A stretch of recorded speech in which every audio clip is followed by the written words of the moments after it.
Hello guys, আসসালামু আলাইকুম। আবারও ছোট্ট একটা ভিডিও নিয়ে চলে আসলাম। দেখেন, জামরুল ফল। এই জামরুল ফল আমরা অনেকেই চিনি না। অনেক ভিটামিন যুক্ত একটা ফল এই জামরুল ফল।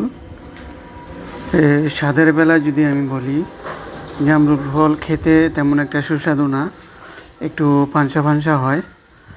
তবে জামরুল ফলে অনেক পুষ্টিগুণ আছে, অন্যান্য ফল থেকে অনেক বেশি পুষ্টিগুণ আছে এটাতে। ফসফরাস, জিঙ্ক, ম্যাগনেসিয়াম, ক্যালসিয়াম, অনেক অনেক ভিটামিন যুক্ত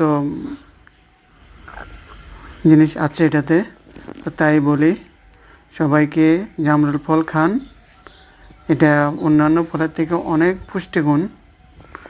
আর যাদের ডায়াবেটিস আছে তারা এই ফলটা খেতে পারেন বেশি, কারণ যেহেতু এটা একটু ফানসা জাতীয় ফল, এটাতে কোনো সুগার নাই, এটা খেতে পারেন। দেখেন, অনেক সুন্দর এই গাছটা। ছোট ছোট হলে অনেক ফলন হয়েছে এখানে। দেখেন, দেখতে অনেক সুন্দর, কিন্তু ফলগুলা দেখেন, জামরুল ফল দেখতে অসাধারণ। দেখেন কত সুন্দর, অনেক সুন্দর ফল এগুলা।